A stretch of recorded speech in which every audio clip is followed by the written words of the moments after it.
बूंद बूंद से घड़ा भरता है। दादी दादी रुको, मुझे पिज्ज़ा खाना है, कहते हुए काव्य सरिता जी का हाथ पकड़कर उन्हें ज़बरदस्ती डोमिनोज की दुकान की ओर ले जाने लगा।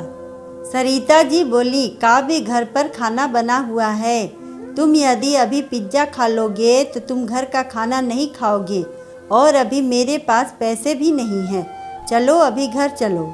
काव्य बोला, दादी मेरे पास पैसे हैं, वह पैसे लेकर मुझे पिज्ज़ा खिला दीजिए। सरिता जी बोली, तुम्हारे पास पैसे कहाँ से आए? काव्य बोला, मम्मा ने ऑफिस जाते हुए दिए थे। सरिता जी रोज इसी तरह काव्य को स्कूल लेने जाती थी।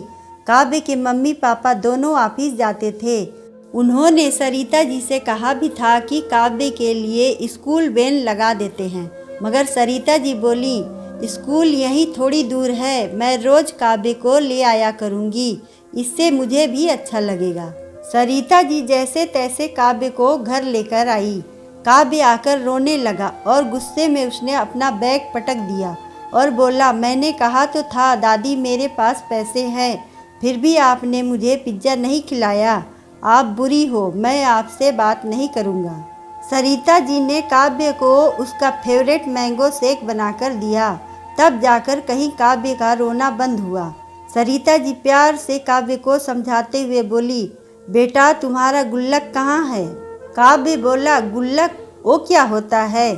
सरिता जी बोली, बेटा जब मैं छोटी बच्ची थी मैं मेरे सारे पैसे गुल्लक में जमा किया करती थी, ना कि तुम्हारी तरह पिज्ज़ा और बर्गर में खर्च करती थी। काव्य ने उत्सुकतावश पूछा, वो कैसे करते हैं दादी? दादी ने सबसे पहले उसे गर्मा गर्म खाना खिलाया और फिर अपने साथ लेकर बाजार गई।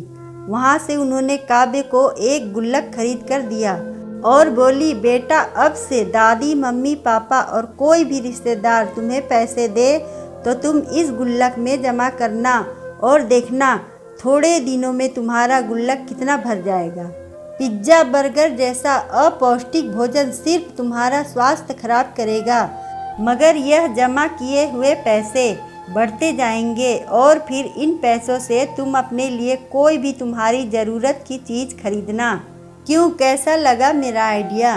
काव्य को दादी की बात सुनकर बड़ी खुशी हुई और वह बोला, दादी आप भी जब छोटी बच्ची थीं तो आप भी ऐसे पैसे जमा किया करती थीं, फिर उन पैसों का आप क्या करती थी?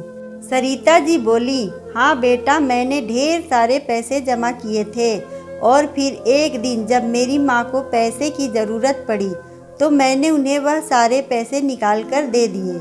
इससे माँ को बहुत मदद मिली। माँ ने मुझे बहुत आशीर्वाद दिया। बेटा बुजुर्गों का आशीर्वाद हमेशा रंग लाता है। जिस तरह बूंद बूंद करके घड़ा भरता है, उसी तरह एक एक रुपया जमा करके हजारों रुपए बन जाते हैं।